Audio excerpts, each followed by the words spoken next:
சரியாக 40 வயதிற்கு அப்புறம் வந்துட்டு நீங்கள் எக்ஸசைஸ் பண்ணுங்கிறது ரொம்ப மஸ்ட்டு. எக்ஸசைஸ் பண்ணலை அப்படின்னா நீங்கள் சீக்கிரம் சாக போகிறீங்கன்னு அர்த்தம். இல்லை அப்படின்னா உடல் வியாதி ஏதாவது வந்துட போது நீங்கள் வந்து ஹாஸ்பிட்டலைஸ் பண்ண போடுவீங்க. இல்லைன்னா ஏகப்பட்ட நோய்கள் உங்களை சுற்றிக்கிட்டே இருக்கும். இதுதான் நான் தெரிஞ்சுக்கிட்டது. ஒரு விஷயம் லேர்ன் பண்ணேன். எனக்கு ஒரு மாஸ்டர் சொன்னார் ஜிம்மில், நம்ம எப்படி மைண்டு ஹாப்பியாக இருக்குது, வேலை பார்க்குறோம்ல, தொடர்ந்து வேலை பார்ப்பாங்க. சில பேர் பார்த்தீங்கன்னா ஒர்க்காலிக் அப்படிம்பாங்க. தொடர்ந்து வேலை பார்த்துட்டே இருக்கணும், இன்றைக்கி ஒர்க் இன்றைக்கே முடிச்சிடணும், விடிய வேலை பார்ப்பாங்க. அதெல்லாம் என்ன கொடுக்கும் அப்படின்னா ஒரு சாட்டிஸ்ஃபேக்ஷன் கொடுக்கும், ஒரு திருப்தியை கொடுக்கும், ஒரு சந்தோஷமாக இருப்பாங்க இல்லையா, மைண்ட் லெவலில் ஒரு சந்தோஷமாக இருக்கும். அதே மாதிரி தான் பாடி ஹாப்பினஸ்ன்னு சொன்னார். பாடியும் வந்து ஹாப்பியாக இருக்கணும்.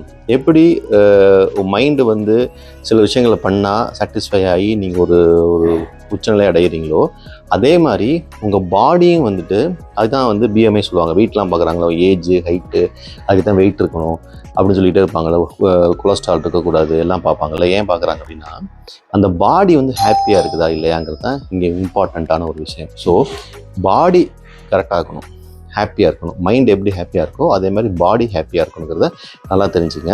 நல்லா எனக்கு தெரியுது இன்றைக்கி இருக்க சுச்சுவேஷனில் இந்த ஒர்க் லைஃப் பேலன்ஸ் அப்படிங்கிறது ரொம்ப கஷ்டம். அது எஸ்பெஷலி ஐடியில் இருக்கவங்க வந்துட்டு அந்த ரொம்ப வியர்டு டைமில் ஒர்க் பண்ணுறாங்க. ஏன்னா ஆன்சைட் வந்து யூஎஸ், கனடா, யூகேன்னு இருக்கும்போது அந்த டைம் ஜோன் வந்து மாறிட்டே இருக்கும். பட் அது ஓகே. ஆனால் அது வந்து யங் ஏஜாக இருக்கும்போது கிட்டத்தட்ட 40 வரைக்கும் தான். அது 45க்கு பிறகுலாம் வந்து உங்கள் பாடி வந்து ஒர்க் அவுட்டே ஆகாது.